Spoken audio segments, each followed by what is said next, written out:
Welcome, Anime Lately listeners, podcast listeners, and YouTube podcast watchers to another episode of the Anime Lately podcast. I'm your host, Sam the Manga Man, and here with me are my co-hosts. Here is Legend D Vash, the legend who loved Black Clover, and he loves Trigun and One Piece. And our next host is James Barnes, the leader of Facebook group of No Anime No Life, and head honcho of Careful for Spoilers franchise, and great knowledge of movies, guys. These are our gentlemen. How are you guys doing this week? Usually I will go first, and I will hear Ray's mouth saying that I should go first always, but I'm very excited to be here. Ray, I'm sad that we're not going to have Ray for the next 3 episodes, guys. I just want to let you guys know we're not going to have for the next 3 episodes. He's going to vacate. But I'm doing very well, excited to do this, guys, with you as always. So I'm here, happy, excited. How about you, James?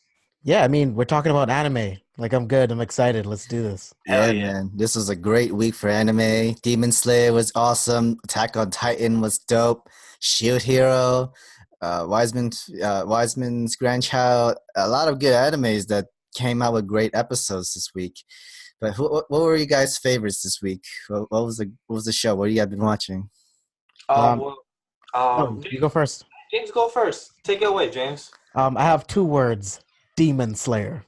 Like, Agreed. Demon Slayer was so good. Like, Tanjiro is becoming such a really good, like, MC. I'm really excited to see what else he can do. Like, this is just the beginning. Like, his senses are so on point. Like, I can't wait to see what happens next. I just saw the new episode of Shield Hero tonight. That was so good. Spoiler alert. Have you guys seen it? Yes, Yes, we have. Yeah. Yeah, spoiler alert, the heroes are finally going to fight together. But then, I felt like they kind of dragged it a little bit. This episode was more of almost like a recap, basically, but more of finally the Shield Hero gets to speak for once, because everybody would never give him a chance to speak. Agreed. And now he's letting them all have it, everybody know what he thinks of everybody, because all these heroes were spoiled, didn't know how to do shit, and they literally got people killed and stuff like that, and he had to clean up all their messes. That's an understatement. They got hundreds of people killed. Yeah, they literally they're probably for example 2,000 people behind them, and then they have people falling from using all their mana, all their magic onto the spear. I'm like, my dude, you literally are a church religion of God, but then you're killing your whole squad behind you. But then you're just calling them the devil, but then you just summon a whole black hole on top of them, and it looks mad black, and that looks like a devil. Why are you calling them a devil when you're the one acting like one? What the hell?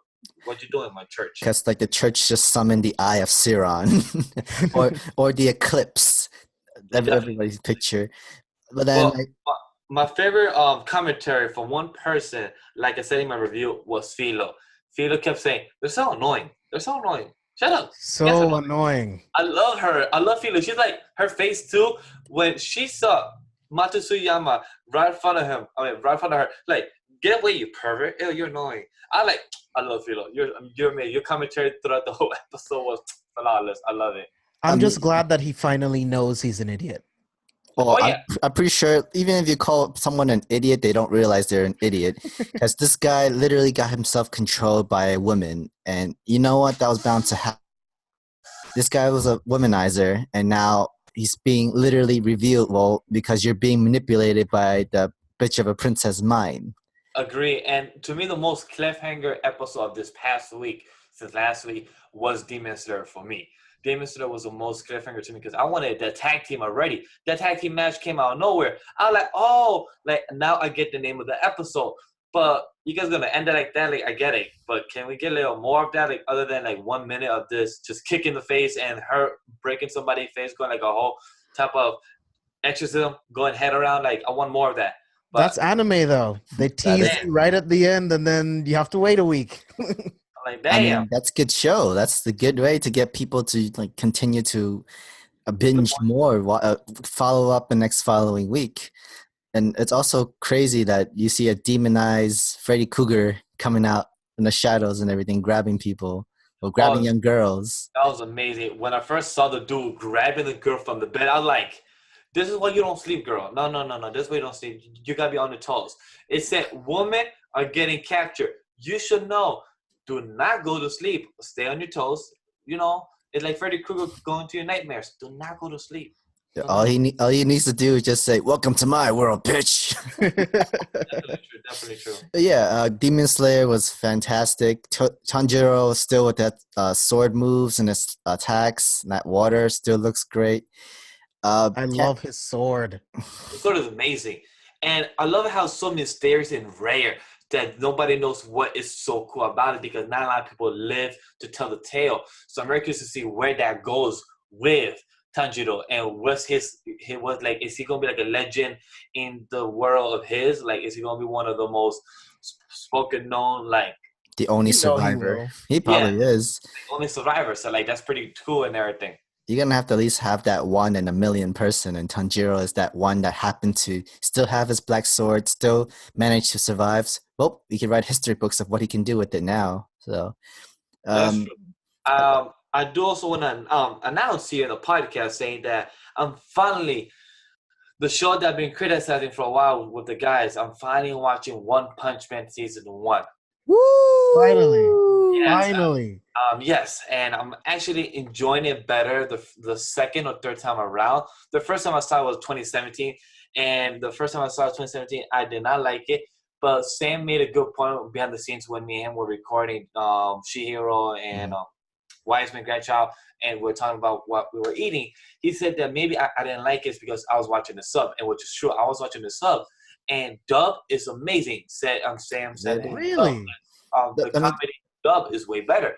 And I'm like, I was watching it with Sam, episodes 6 and 7, where they took the test and they said to him, pass the test, went all the way to the roof, hold the dumbbell, one hand and everything. I was laughing. Dumbbell. Not really dumbbell, but for him it was like a dumbbell floor. Others was like a barbell, 100 for them. So, but it was hilarious comedy where I was laughing, and I was not like 10 out of 10 for me, but I'm like, okay, I'm really enjoying this show much better than this time around. So I'm like, okay, not good as Mob Psycho for me, James, but yeah, that's fair. But to me, One Punch Man, it went up in the ranks for me much better than I saw it first time around. So I'm really happy.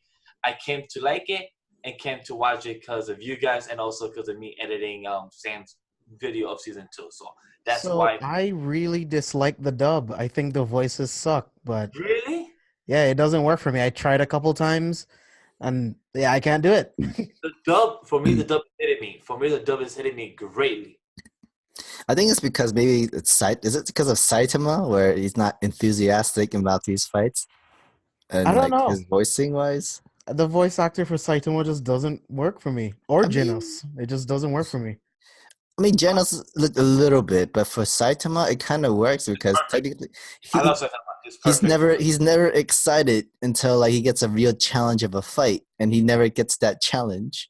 Only in his dreams when he can finally find an opponent where he can like, oh my god, finally I can go all out and fight everybody as much as I want.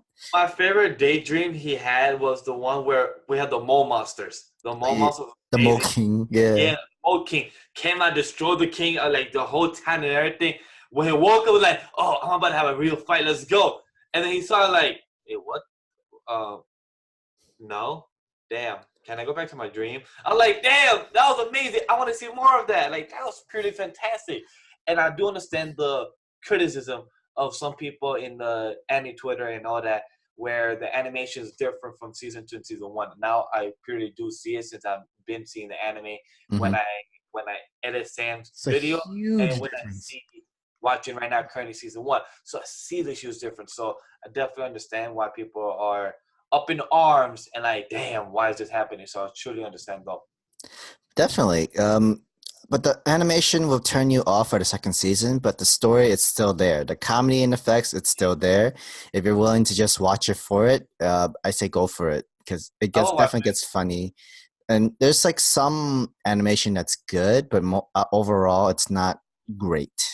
That's might actually turn a lot of people off and that sort of thing. Oh, you agree? Yeah, when I watch it, I find myself constantly saying, you know what, this would have looked a lot better at Madhouse. I keep saying it over and over. Like this last episode, Genos was just kicking ass, right? Mm-hmm. And it's like this would have looked better with Madhouse. Like it's not good enough. Yeah, basically. But then there were some parts that were connected to the manga, like you know how for Terrible Tornado, like she looked. That's actually how she was drawn in the manga. Like Yeah. she did like she's supposed to look like that on purpose, and like because she's OP as hell herself, and you don't put. And the whole point of it was to not give her the best look, give her the whole like great looking character kind of thing. Pretty much the same thing like Saitama. And like I was happy with that. Like they kept it accurate. If they actually did the extra work and gave her the whole full on character animation look and stuff like that, I'd be more impressed. Not needed. You could have used that money and put it out their entire anime episode or the entire series, but I would have been more impressed of where they put them. I have a better idea of where they put their money on in the animation side. Agreed. I do also want to talk about one more anime from my side that I've been watching. That's why I'm loving this app that I'm really using called Analyst, and it's not plugging nothing, but I'm just really loving it because I'm just keeping track of what I've been watching, so it's very helpful. I finished the show Baki last week, and I truly love Baki. That's like, oh my god, Baki is like a man show of orgasm of men fighting each other, and purely that's like the best way to explain it. Just man fighting man, and just in an orgasm type of way, where it's just humans that are not technically humans. They're like some type of creatures, some type of way, and it's just. Baki is freaking powerful. The people that are criminals are freaking powerful, and the way they fight and some of the criminals, not some, like two of the criminals have some type of morals, and the way they do it is just like undescribable. Where like he's taking lockup, but at the same time he's the most free person, and that's Oliver. And I'm like, how the hell are you free? But then you're in a prison where the prison is taking like your own house. What? Like that's amazing. Yeah, weird explanation of the whole man-on-man orgasm thing. Oh yeah, that's like wow. I want to work out, but I don't work out. Never word that together again. That's never word that together again. Cool. I'll keep that noted. Maybe But yeah, Baki is incredible. It's just insane. Like nobody's human. This is like fucking monsters fighting monsters against each other. And there's some kind of morally rule and respect between fighters, but like they aren't human. They fight like they fight like they're all Saitama in a way. Oh yeah, that's very true. And it's incredible. And it's not just one punch and done. These guys knows like either like taekwondo or Brazilian jiu-jitsu, or they've learned some different combat. Theirs is like a Muhammad Ali martial arts. Yes, I did not see it coming that they was gonna introduce like Ali and his son. That was amazing. The way that just came about, like wow, they went into the history of Ali and close to the story of it, and I'm impressed as a viewer. That really made me love the show much more. And I mean, I don't think it's like that kind of accurate. Like his real son is not a boxer or anything. It's not totally accurate, but to the father side of Ali senior side. I'm not talking about the son, but I'm like, I can't believe how they got it so close, and that's pretty amazing how they kind of made it anime-like and everything. So that's pretty amazing. I really enjoyed the end of the show. Hopefully, we get season 2 or season 3, whatever it's called for Netflix, part 3, I guess. I can't wait for part 3 because I really want to see the next fight of Baki versus father. That's what I want to see. Baki versus father, my dude. Baki's father's on a whole different level, and I want to see how the hell does Baki defeat him. So, like I've mentioned earlier in like the past podcasts, his father looks like Akuma from Street Fighters. And he ain't joking. He ain't joking. His back just says his back looks so ugly with this muscled form, and it looks like a face. Like holy shit, that is scary. It's hot though. I'll have to check it out. I still haven't seen it. I think I was watching it like a couple episodes. I tried one episode and I just wasn't into it at the moment, and I haven't gotten back into Understandable. That's fine. I want to bring up the next anime for Attack on Titan from last Sunday's episode. It was just intense. Like, wow, this is like the ideal of kids going into war. Like these guys were trained into the military, but they have not been ready for war. And I'm going to be going into a little bit spoilers. like the whole how Reiner, Berthart, and Annie, what they did to Marco, like, oh, that was some messed up shit. And you Yeah. feel that, you literally see that and felt that. Yeah, I remember the first time I read it, I was like, holy shit, this is what happens to Marco. Yeah, And then you finally see it as like, this is really messed up. Like he was crying. Like, And like he said, like, can we just talk, guys? Can we just talk? And like Annie was there, like, I didn't want to do it. And Reiner, his dual personality kept breaking apart. Like you see his dual personality building. You say, we just killed Marco, what's going on? I'm like, yo, Reiner's personality is starting to show there in that season, in that part of the anime. And I'm like, damn. I yeah. feel bad for Marco. It was definitely messed up. I thought it was cool how Bert Hart was thrown all the way from like one side to another, and he's technically supposed to be that nuclear bomb because he was the most strongest Titan that they have on their side. Because the moment he turned into a Titan, you have literal a mushroom cloud explosion at a good distance. Oh, And like even if you're the colossal titan, you can literally drop down. You probably destroy half of the entire Wall Maria like village and everything and stuff like that. oh yeah. Which I thought it was. It's just also another thing too. When Armin wanted to talk, they wanted to negotiate. Okay, no, we want Eren and we want everybody else to die. How's that for negotiation? Like, wait, what? Like, what kind of what kind of negotiate? What kind of talk is this? Like you pretty much have the same mindset of Reiner back then when they had to let Marco die, and you're not giving talk now. Like you're brainwashed completely. Where you see that they're not evil, they are still human, and they're probably good people. They're just both in the wrong place in the wrong time, and now they're set out to kill each other. they have orders. They're warriors. They have orders. That's what it is. And they're just kids. You're putting kids against kids up together at war, and it's ridiculous. It's like so. I mean, technically, they didn't have to take the Titan power.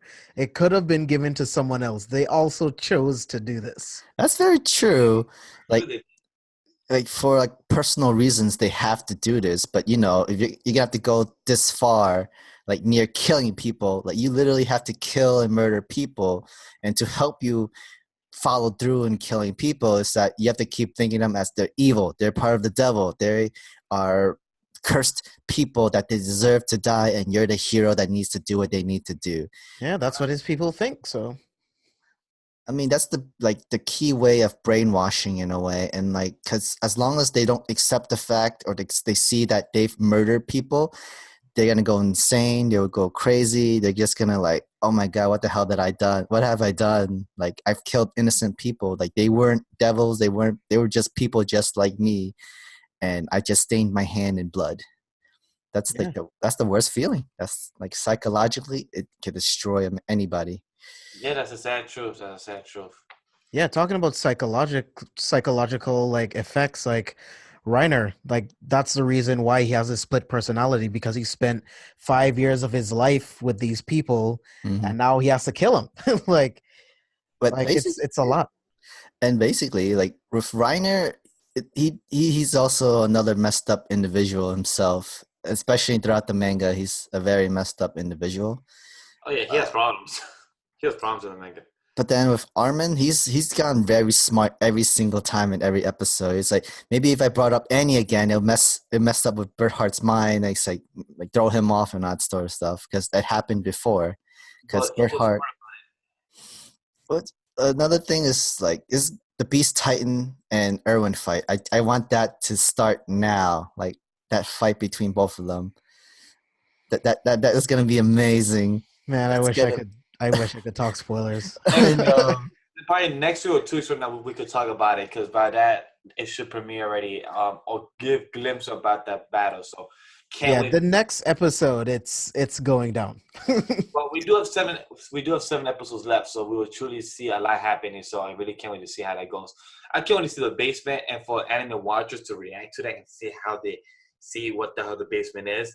That's gonna be purely enjoyment.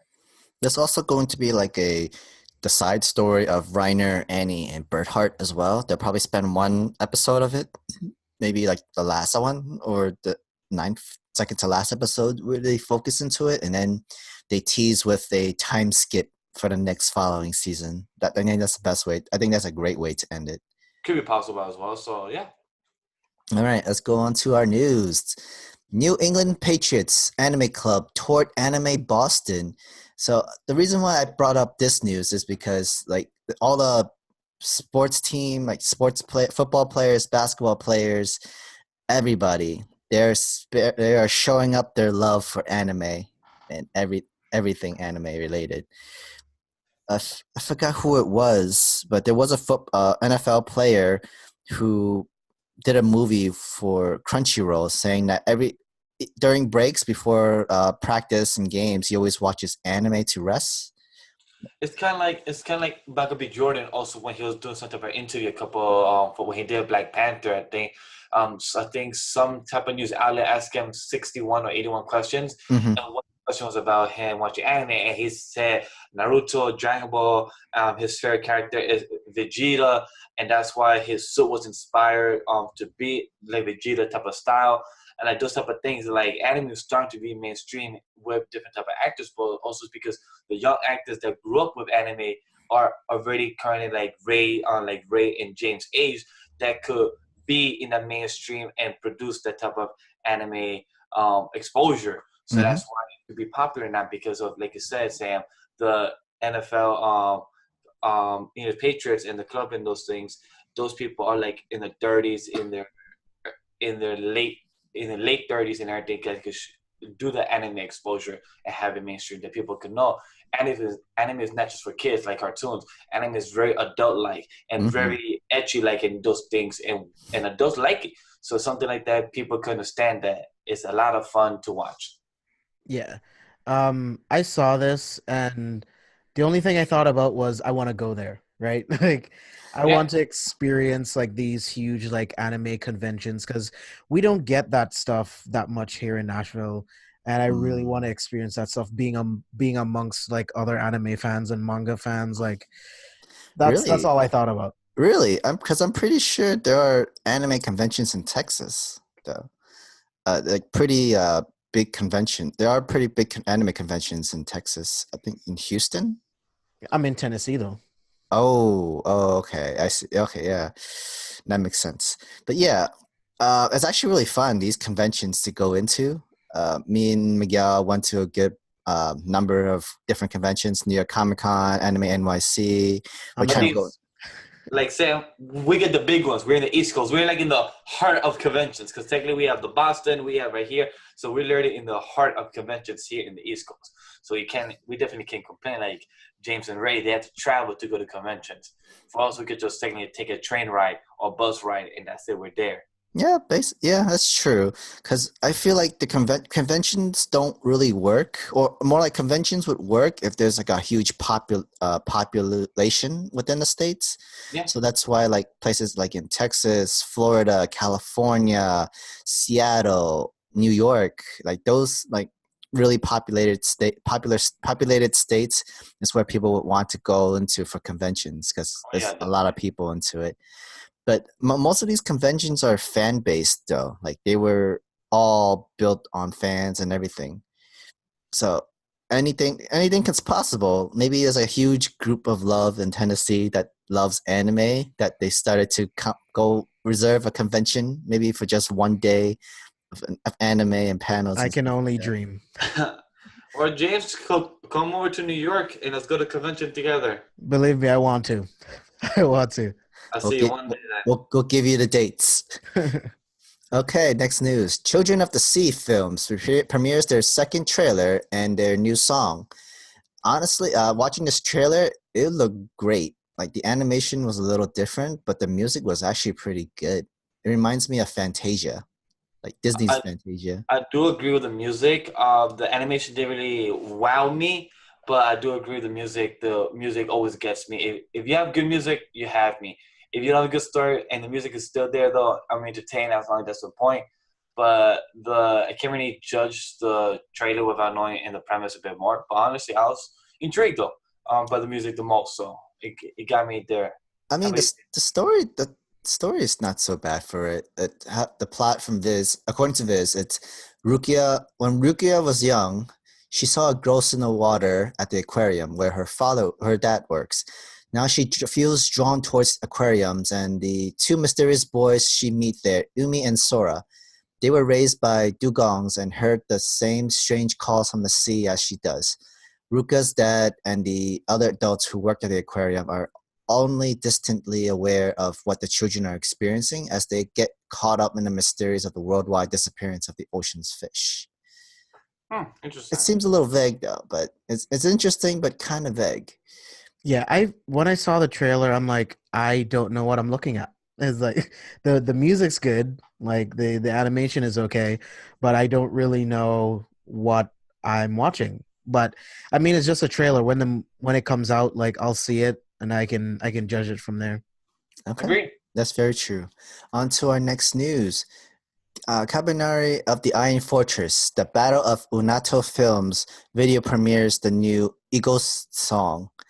Honestly, this trailer looked fantastic. The animation and graphics, it looked just like the series show, and I'm really liking the music for this. Music's really good, and the trailer looked good. The animation looks good.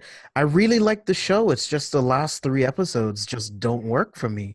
Like I feel like it just falls completely off a cliff. Like they just had no idea what to do, and it just fell off. But I'm very interested to see the movie. Yeah, this movie looks pretty good. The graphics is good. I mean, right now it's out in Japan in theaters, and I think there are some sites that actually have it up in their illegal server sites, and they have it in sub version. But you want the theater experience. If they ever have like one day or two where you can watch this in theaters, I will definitely go watch it. I'm interested to do it. Miguel, have you seen the trailer?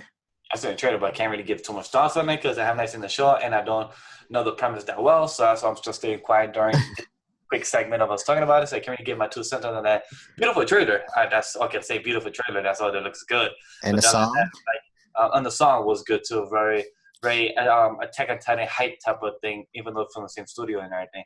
But I can't really give too much of what it can't really hook me in without me knowing what it was. But I will one day watch the actual show and then hopefully not be as mad as the last 3 episodes like James is. But hopefully if I could watch the trailer, then I could give a better premise where like, okay, that really hooked me in. Maybe. It's more disappointment, you know? I'm not upset. I'm just a little disappointed. Because I mean, it started off so high, and then it just kind of drops, and it's like, eh. Yeah, you didn't sound like a dad like that. I'm not mad. I'm just disappointed. I'm not mad at you, son. Just disappointed. I thought you do Just better. a little disappointed. All right, let's move on. A new trailer came out for Do You Love Your Mom and Her 2-Hit Multi-Target Attacks. Trailer comes out, and it looked pretty good. The animation looks not bad. It has that comedy, and it really works. It's also an isekai type of anime. The plot for this is Masato thought he was part of a random survey, but when he gets involved in a secret government scheme, he winds up trapped in a game world, like Sword Art Online.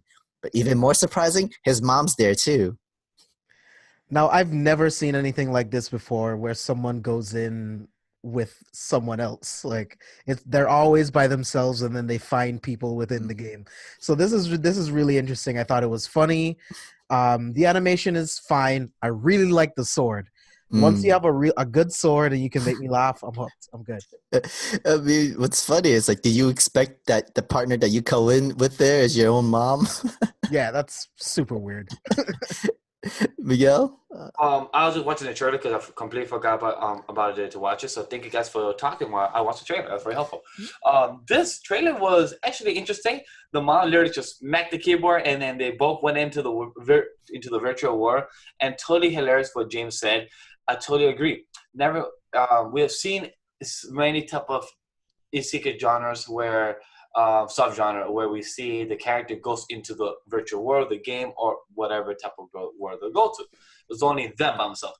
To go as 2 people and your mom, that's just something weird. And I just can't imagine myself me going with my mom to virtual work. I would be like, Mom, so you could stay here, do whatever the hell you want. I'm gonna go here, flirt around with mad girls, and I'm gonna be a boy, and have my own harem, and then I'm gonna just kill some villain, and then I'm gonna be the main protagonist. Then somehow I'm gonna be some overpowered character. But at the same time, find out I have to bring my mom the whole time. I'm like, what?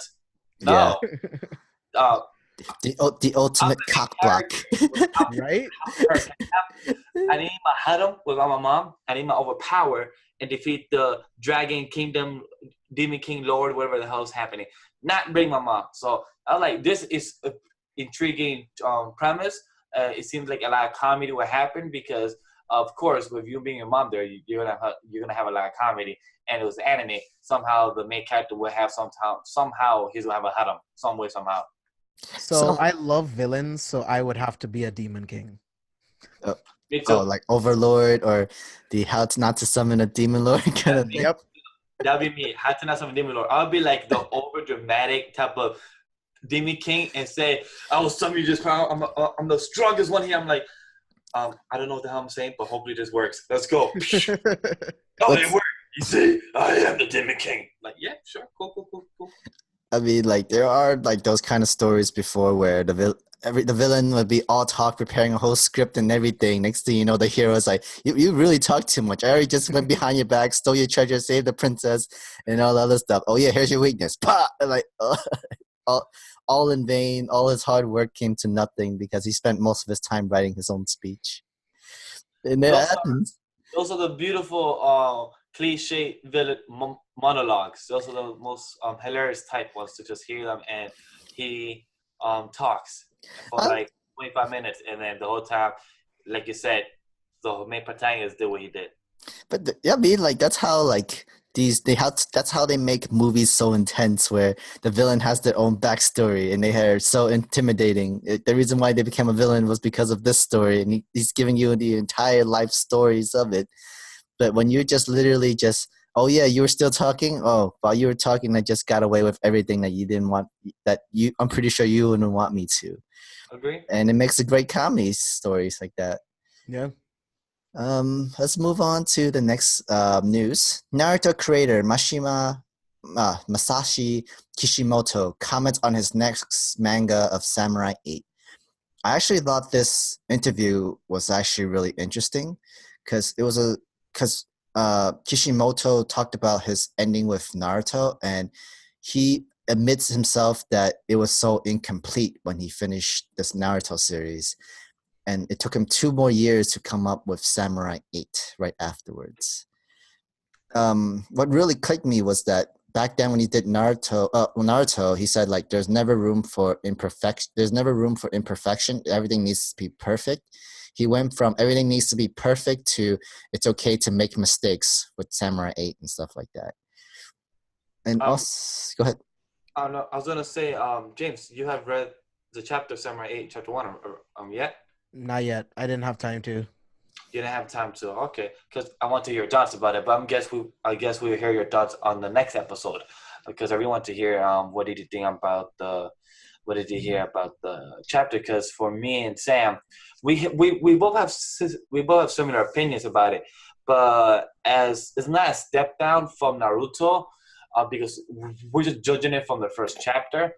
But story wise, it's intriguing. It kept me wondering about it, but I feel like he could have kept it 50 pages or 60 pages.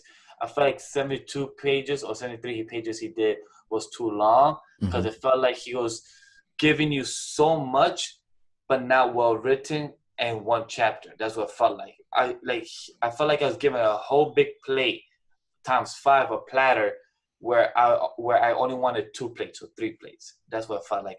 Hopefully, I'm giving the best type of reference to explain. Like I feel like he gave me so much, and also my least favorite thing was the art. I was not a fan of the art. Well, because the thing was that with Kishimoto, he was actually planning to draw everything and write the story by himself, but there was no way that he could compete with his assistant artist, Okubo Akira. Because he was the one that also drew Naruto for him while he created the storyboard and everything. So it might be 2 completely different art style, and it's so completely different. Yes. So you could probably can tell a difference. And right now, at the moment, Kishimoto is just letting Akira just to draw his manga while he comes up with a storyboard and a process. And it's really like a reignite Naruto story again, but in a more Yeah. different way. But one thing's for sure, I don't agree. I don't think this manga is going to be just as popular as Naruto. Maybe like more a little bit, not like below Naruto, because I can't see it being more popular.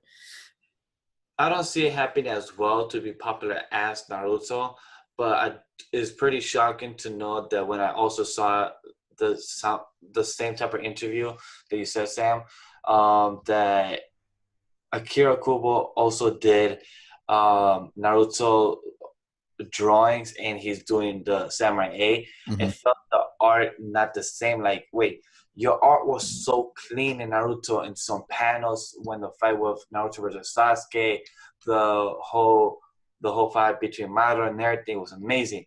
But then this art feels like lackluster in Samurai A.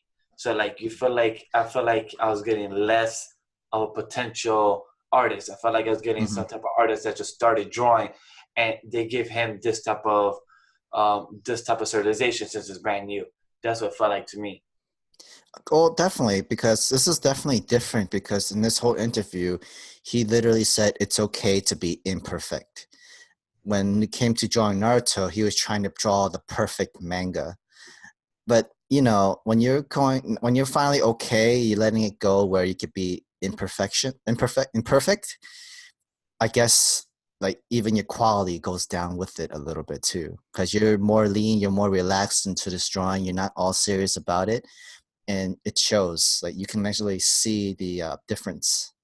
I don't know. I kind of feel the opposite. I feel like, I mean, I haven't read the chapter yet, and who knows where it's gonna go from here. But I kind of feel like being able to take a step back and being like, you know what, I'm not perfect. Everything that I write isn't going to be perfect. Being more relaxed, taking the pressure off, I think eventually will make him like a better writer and a better artist. Because Mm-hmm. if we've learned anything from Naruto, no matter how much you fall down, even if you're not perfect in the beginning, with hard work, dedication, you can be the greatest. You know what I mean? And I It's think true. he's taking in his own lesson, and who knows um how good it'll be going forward. But I mean, I'm interested at least.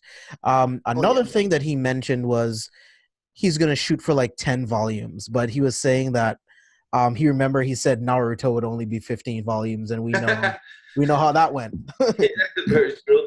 But But I this, would like to see a shorter contained story and Mm-hmm. then have him move on to something else. Short, sweet, pack it in with as many things as you can, make it entertaining, but be a closed story. totally. Definitely.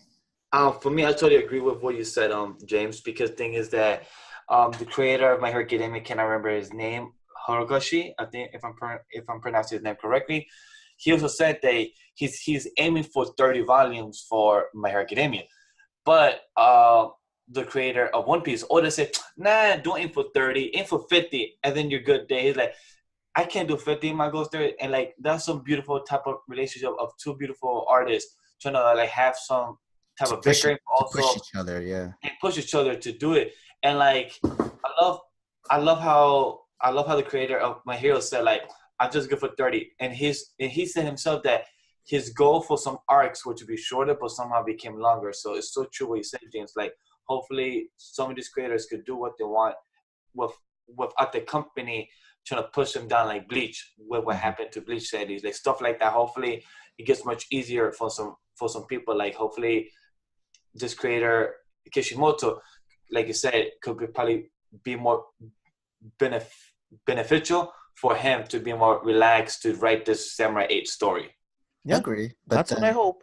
yeah, like just as long as you keep note of when your deadline is supposed to be, then you'll be fine. You don't need to rush anything to get finished, like Bleach. But with Naruto, the thing was that there's a lot of fans and a lot of popularity for Naruto. I don't like. I'm a little skeptic, but also kind of like can see that nostalgia for Naruto is gonna give the fandom for Samurai 8, which is not really. It shouldn't be there in the first place. It should be like completely different genres, completely different stories. Well, it is, but literally have its own popularity throughout its own work, and not because it's the same creator of Naruto. Well, that's not how fandom works. Everyone Apparently, sees yeah, the creator of Naruto, and everyone's going to compare it to Naruto forever. Yeah, definitely. that And is like well. nostalgia is a crazy thing. It's a powerful thing as well. Look at Dragon Ball. Look I at was about Dragon to Ball. say that, Sam. Damn it! I was about to say that. Yeah, like nostalgia is some powerful stuff. People will Yep. fight, scratch, claw, and bleed for Dragon Ball. Even for Dragon Ball Super and the manga and everything, they gonna say it's the best. It's better. It's always been better. It's always been better. Even though like they don't want to try something else, they're always gonna say it's my favorite. It's the best thing ever. And the popular in fandom is just too huge and too hard to fight. Yeah. I don't think you can make a Dragon Ball live action movie. I don't think it can be done, and I don't want anyone to try ever again. Speaking of live action, Pokemon Detective Pikachu Nice segue. just made $58 million last weekend, and that's actually pretty good for the weekend too. Like, for its first day release, like first Friday, it made more money than Avengers Endgame did, which is pretty impressive. It didn't win throughout the weekend, but it won for its first day. I'm very happy for what Detective Pikachu did. It came number 2 in the weekend, and in total of the weekend, it made 63 million for domestic and foreign. It made 112 worldwide. It made 175 million for its first weekend. So honestly, I give props to Detective Pikachu. It did an amazing job for its first weekend. As a live anime adaptation / video game adaptation, it did an amazing job, and hopefully continues making records or sequels and spin-offs after this. And hopefully, you guys watch our podcast crew spoiler review that came out already by then. But overall, I'm very happy that Pikachu did an amazing job, and I just want spin-offs. I just want more, and hopefully it makes more money, and hopefully people go to the theater to see it, because it's a very enjoyable film. Anybody is not a Pokemon fan or is, you can enjoy it no matter what. Definitely. Yeah. Yeah, I second that for sure. Like, if you're not a Pokemon fan, it's still so much fun to watch. It tells you everything that you need to know. It doesn't ask you to figure out all of these different things. This is what the story is. This is what we need to do. This is the movie, and that's it. Video game movies have not been great, and it's very nice to see an actual good one, and it's actually a good anime adaptation as well. So they kill two birds with one stone with this, and Agree. it's definitely going to have a franchise. They've pretty much made their production budget back in the opening weekend worldwide. So I mean, there will be sequels. Hopefully, there's spin-offs. Who knows what they'll do with like Smash Bros, like integrating this into like a whole like open world universe. Who knows? Why not? Hopefully we find out Nick Fury gets a contract and somehow gets into be the Smash Bros person to ask everybody, hey, to Smash Bros initiative. I'm like, yes, please. I don't care if Nick Fury is breaking fourth wall and say, we need to make you come here, Kirby, everybody, Fox, Falco, let's go, Mario Brothers. And we need a Mario Brothers real adaptation, because the one no. is all garbage. We need this one like a better version, and it's possible. Because hey, if live action did a Pikachu could work, and Alita Battle Angel could work, then Super Mario Brothers could work. Better, maybe? I don't know. I don't think It's can very work, hard. It's very, very hard to be able to do that. because Alita's different. Alita is just sci-fi fantasy. And it's like That's a all lot it of is. CGI was into Alita that you can't do with live action, like just live action cast without the right CGI and stuff. It won't work as well as you think. Yeah, there's just so many things about Mario in general that I just don't think would translate to screen. I don't want a fat Nick Bowser again. Just Wow. stop. Yeah, or those Goomba looking thingamabob. Stop. Please let us know down in the comments on social media what live action adaptation would you want to see next. What do you want to see? Yeah, let us know. I'll be glad to see Metroid, live action Metroid. I That would be question, fun. quick question to you guys, since we're on the topic of the Metroid, real quick. I've been seeing the past day that a lot of people already give their own recommendation to who should play Metroid. Brie Larson. I kind of want Scarlett Johansson. Uh, I like Brie Larson because for two things. She's wearing the outfit, wearing the helmet and everything. And I know, wait, James, I know what you're going to say, that maybe they might not let her wear the helmet because of what actors want to show their faces and everything. But it's possible that she might have to wear the helmet because that's the character of Metroid, wear the helmet the whole time. So that's possible. Not the entire time, but most of the time, yeah. Most of the time. And Brie Larson don't show emotions a lot in a lot of her scenes in some of her movies. So she kind of fits the role if she wants to play Metroid. I don't think she would. I would go for Emily Blunt. Emily Blunt is not bad. Okay. Like she's a complete badass, and she would kill it. Because I mean, the thing with Brie Larson, because she's Captain Marvel now, I don't think that she would try to take on the role of another hero in like pretty much an experimental anime adaptation. Like I mean a video game adaptation. I just don't think it would work. I don't think Scarlett would even be interested. But I mean, who knows?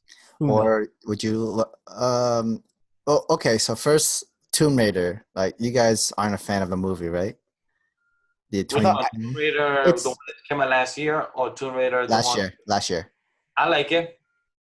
It's not terrible, but I don't think it's good either. I don't need to see it ever again. What do you think about Alicia Vikander? I think she is an incredible actress. I agree, she's in trouble. And she was the only thing good about that movie. Yeah, that's what I'm thinking. It's I don't think it's good, but have her as Zero Suit Samus or something like that. I can see it. Yeah, that would be cool too. I think that would work as well. I mean Sonic, I don't know. I don't have any hope for it being good. Only Miguel has that hope, but let's save that for our thoughts when the movie gets closer, or another trailer, or once we do our spoiler review and have James rant for a good 20 minutes, and we just so let's see when that. I can do 30. Well, my God, you did 3 hours of Avengers Infinity War, so I don't goddamn when you can do. I still haven't finished. I did finish Infinity War finally. I need to finish Endgame, and that's gonna be another 3 hours. So I know it'll take you a while. I'm taking my sweet time with those because that's 6 hours in total. That's 2 movies right there that I just did. So yeah, but trust me, I know you could do 30 minutes of ranting.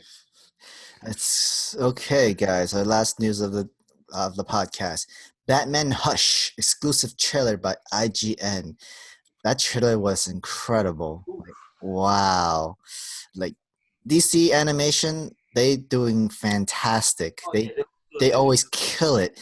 Not the same like their movies, the live action movies, but the animation, they always kill it, and they do fantastic work.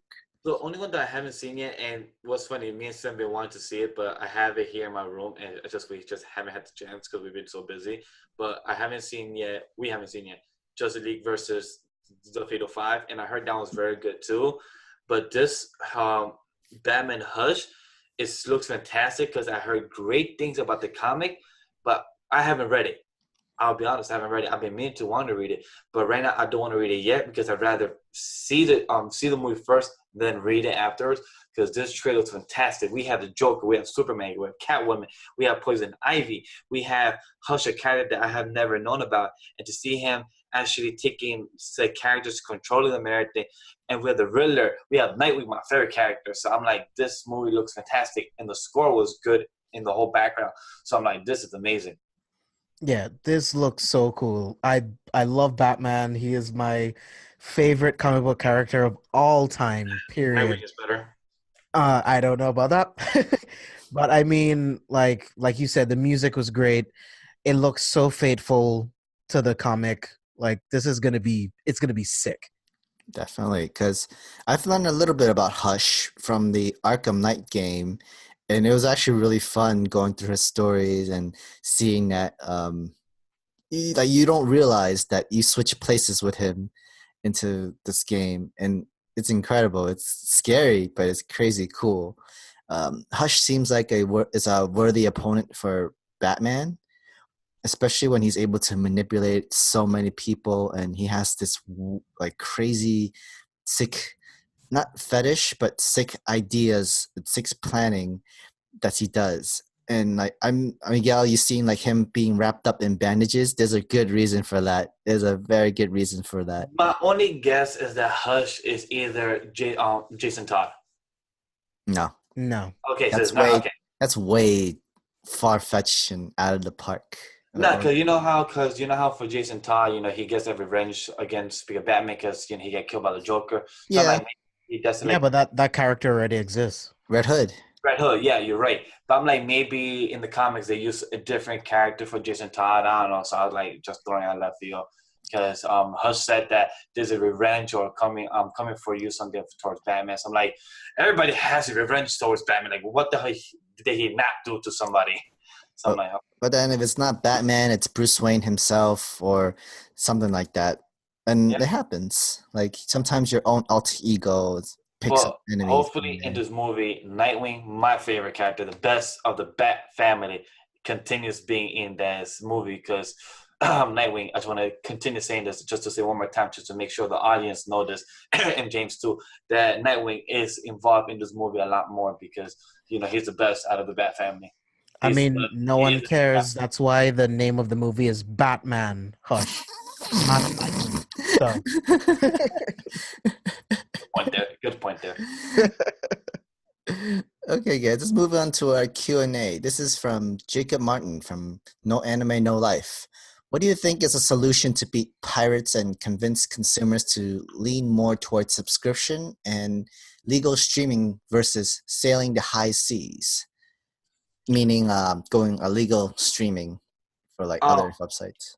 From what the best way to say is just that honestly they've been doing better at it. Verve has been doing great because of the great downloadable that you can watch it on your commute.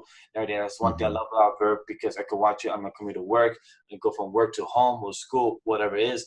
So that's one thing I love about Verve is to catch up on old shows or catch up shows that I have never watched 20 years ago, 10 years ago, 5 years ago, 2 years ago.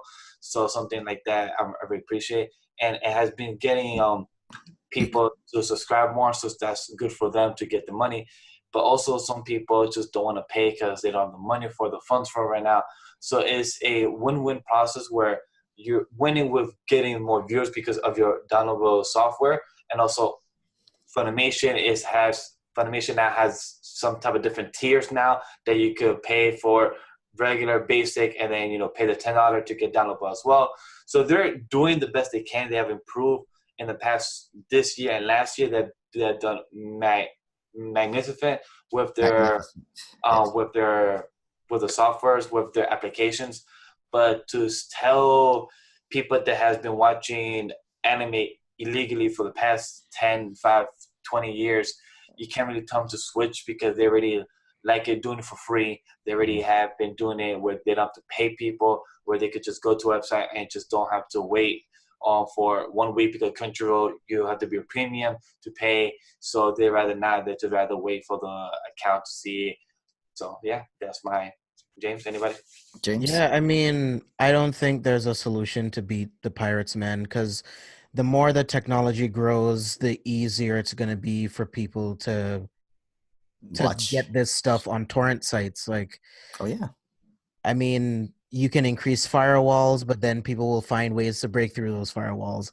Like, it's always going to happen. I will always encourage people to pay for the streaming services because people work hard to make this stuff, and this is how they get paid. We're content creators. We wouldn't want someone just giving out our stuff for free, so I wouldn't do that to someone else. You know what I mean? So I always say just do it. Crunchyroll is $7. You can start Crunchyroll for $7. Funimation is like $6. You know what I mean? I think they went up their prices for Funimation.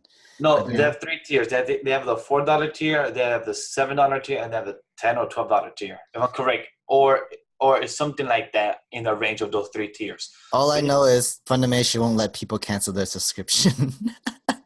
But that's a whole. Yeah, they're currently not letting some people cancel subscription because they don't want to lose people because of what's been going on with the whole big thing and stuff like that. So that's a whole different conversation. Yeah. I mean, I'm pretty sure that's illegal. Oh no, it definitely is because people have posted pictures on Twitter and everything. Hey, I cannot cancel my subscription. Funimation, can you help me out here? And people don't answer, but people rant about it. So yeah, that's something that's pretty. Unless it's hidden in the terms and conditions, because that was Most kind of likely. a movie pass thing where it's like, well, we have the right to change our terms and conditions whenever we want. So if we put in the terms and conditions that you can't leave, then you can't. That's I a see. very true, good point right there. But I do agree with James where you said that we're kind of creators because me, I'm a person in the future. Hopefully, I become some type of director or actor, and if I put work out there, I want people to like finding the most cheapest way you can, $2 on on the iTunes, Amazon, whatever it is. Make it the best, easiest way for you to find it, so you don't need to find a pirate. I don't want you to find a pirate. I want you to at least pay the $2, $1.99 if you need to. Mhm. Hopefully 99 cents. Like I will make it the most cheapest for you to support this movie, support this TV series, what the hell it is. But for you not to pirate, like me, I hate pirating. I will find if I have to go through 1,000 miles to not pirate, I will do it. But if there's no way to not find it, then sorry guys, I have to pirate this one type of show that probably is my only 3 times a year type of thing. I will do it, but I hate pirating. To me, that's a no go for me. I'd rather if you're a good close friend, I'd rather share the account with you so you can at least somehow support it by watching it with somebody's account. But pirating to me is a no go for me. I hate it. I mean, there usually is no solution for this. Like free Yeah. is free. Nobody can beat that. If you want to put in that little extra work just to watch it or anywhere you want to go and stuff like that, like where you have to literally torrent, you download it, put it into your phone so you can watch it and commute. People will put into that extra time without wanting to pay that money for it. But if it's solution, they can probably do the same thing like what Spotify does or iTunes Music does. Like give a free premium for like a month or 3 months for people. Like you could download the anime anytime they want, as much as they want from their phones and devices and whatnot. But after the 3 months, if they don't cancel, they'll start charging like $10 a month for the subscription. I think at that time, it'll be convincing enough where people would stay with anime streaming services. They're okay with paying $10. They're using a whole lot of it. They're taking advantage of it. They'll be okay with paying for it. I mean, Netflix. It happened with Netflix, so it's a good chance that it can. Yeah, and plus now with anime, we get it from Netflix, Hulu, Amazon, Crunchyroll, Verve, Funimation. We get it from so many different streaming services. Now, back then, 2 years, 3, 4 years ago, we just did get it only from Funimation and Crunchyroll. Now there's 5 more different type of streaming services that we can get it from. So it has Mm-hmm. grown in over the years that now we have different avenues on which streaming service we prefer of Mm. getting our own content. So now it's on you. Which one do you want to pay? Which one do you want to have your friend pay? And you guys share that account, have a deal. Hey guys, you pay this one $7 a month. I pay the one that's $10 a month. Hey, let's share the account. You don't give it to nobody else. I don't give it to nobody else. All right, that's it. Let's call it a wrap. And boom, we share the account. We support our content creators. I think what they do is like to have more people to buy more subscription. I guess you're gonna have to have a set amount of simudub, like simulation streaming, where like only let like 5 people stream at the same time with different animes or something like that, or maybe reach within the college students. Like if you're a college student for an entire year, you can only pay $5 a month and you get the unlimited premium membership, which is half the price of what people who are not students and paying full price for it. Doesn't that bad actually. Yeah, Spotify does that, and like I'm stuck with Spotify. I can't change anything else. It's Um, bullshit. it works. It works though. But James, he said it got Sam to be hooked up on Spotify because of that deal. So Yeah. hook him up I because of mean, that, I love because of music. that term and condition right there. I mean, like I always find a way where I'm gonna either or do a family plan or something like that. Think forgot which. I think yeah, Spotify has a family plan where like if you have like 5 people who uses Spotify, you could probably pay a set $15 a month for 5 premium accounts. and it's a family member account. Everybody just have to have the same address and say, "Oh yeah, he's my brother," or "He's my sister," or whatever. Doesn't matter. You get premium, and only one person needs to pay $15 a month. Yeah, I mean Netflix is good with that because I have 4 profiles on my Netflix account. I pay $15.99. I have an account, my girlfriend, my mom, and my brother. Yeah, why not? It's kind of like the same with the account with my mom. She pays for it $50, but just there is only 4 accounts, so it's kind of the same thing. That's one thing. Netflix Canada is the one that started the game, and they're the ones that are kind of mostly succeeding over the past years because they're the ones that have been driving the whole streaming service. Or do what Netflix did. Like they have Netflix and T-Mobile have an agreement and contract where if people sign up for T-Mobile, they get Netflix with them for free, and you also get Hulu now or HBO and those kind of streaming services and stuff. I think anime is a good mixed into the free services. I mean, everybody has a cell phone now. Everybody has to have a service provider or something. So why not add anime into that, where you have a free premium subscription where you can watch animes and shows, and her verb already has Boomerang, so you can watch old Cartoon Network shows too. So that's Good an point. Good point. idea to get rid of pirate maybe. All right, let's go on to the next question. This is from Savith Chumni. Best anime ending of all time. Damn. Damn, Very Savage, that's easy. very broad. So I'll give the best anime ending of all time. There's a one that maybe one of you were gonna say, but I'm gonna go first since I usually go first. Full Metal Alchemist Brotherhood. Mm-hmm. That's a beautiful ending that I was late in the game. I saw it in 2017. I saw it most late to most people. And Full Metal Alchemist Brotherhood was a beautiful ending because he gave up the thing he mostly loved. Spoilers to whoever have not watched Brotherhood yet. If you It's haven't, been years. It's been more than a decade. If you haven't watched it now, I'd rather get the spoilers in. I'd rather get the spoilers in case. But it's because he gave up what he most loved most, alchemy. And he gave that up just to save his brother. And that's a beautiful story. And that was, his sacrifice to save his brother. And that was his sacrifice to give it to God. And God himself was like, wait a minute, you're sacrificing alchemy? I didn't expect that. Good answer, though. I would take that way. And that's something that was very beautiful. And the whole him finally being together with Winbury and everything. That's a beautiful couple. Finally, they closed that chapter and they have kids and all that. So that's a beautiful. I fell in love with that. So that's my favorite ending of all time. James. Yeah, man. I mean, I have to agree with you because I mean, Full Metal Alchemist Brotherhood is my favorite anime of all time. Same. And for every single reason that you said, like, it was great to see him actually being happy with Winry. It was really nice to see that a hero is willing to give up literally everything to save the people that they love. I mean, he saved the world Mm-hmm. and he was able to save his brother just by giving up his ability to use alchemy. I thought it was beautiful. It was a perfect bow on that entire story. Definitely agree, because with Ed, he's thinking like, alchemy is not really anything. It doesn't save people's life. I was not able to save a little girl's life, and like which was the girl who turned into a dog mutation chimera. Sad face in that. So he realized that alchemy is not everything. It can't save everyone, and I'm stop it.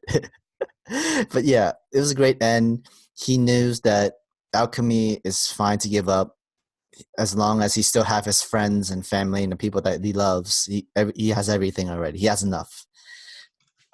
I do want to add one more since since you guys both also said Fullmetal Alchemist. I want to say my favorite anime ever, and one that's a beautiful ending as well. A guy that had to fight his own brother just to save the world. It was Trigon himself. It was Vash the Stampede, the humanoid typhoon, that he had to fight his brother and kill his brother for. His brother was kept trying to hunt himself on Vash, and he had to kill Knife. So if he wanted to let the planet that he's in peace and have them all live without having these bounty hunters go around and kill them, he had to kill his brother. And that's a beautiful ending because the way Vash speeches are my favorite. Vash speeches always hits home to me no matter when I watch it. I could connect with it. And the way the voice actor did his job is amazing. So I would give that another beautiful ending of all time is Vash the Stampede, the Human Typhoon Trigon. I mean, if we were to give second place or third place kind of thing, I would also say like, excuse me, Gurren Lagann. That ending was really good. It was great, entire anime through and through. I'm not seeing it, so. Kill la Kill was really good in the ending wise too. It was from Studio Trigger. Kill la Kill was actually really entertaining, really good, great ending, best ending, one of the best endings of all time. So yeah, those are great. So Right. not the best, not one of my best endings of all time, but definitely one of my favorites. And this might be unpopular, but Akame ga Kill. Ah, I like the ending because sometimes the heroes don't get to ride off into the sunset and live and have all of the beautiful women. Like sometimes stories don't end that way. And I true. like that this anime had the balls to pretty much kill everyone. You know what I Mm. mean? They save the day, but It's more sometimes like the they kind heroes of don't they always get to live. I mean, I don't think they had a great set ending. I think they just predicted because the set story for the manga was it was not finished before the anime finished. So literally, the anime had to come up with a completely different ending itself. So I'm guessing like how the story was going from the manga. It's like why don't we just say everybody dies, but the most powerful assassin in the rebellion group, and just throw her into another world and do what she likes to do because she's an assassin, born and raised, and because she has nothing else better to do. And if you're gonna read the manga, I'll send you the manga because the ending is actually really good itself. And Yeah, there's I also would love to see it. and there's a sequel. I'm reading a sequel currently right now for it. Oh, nice.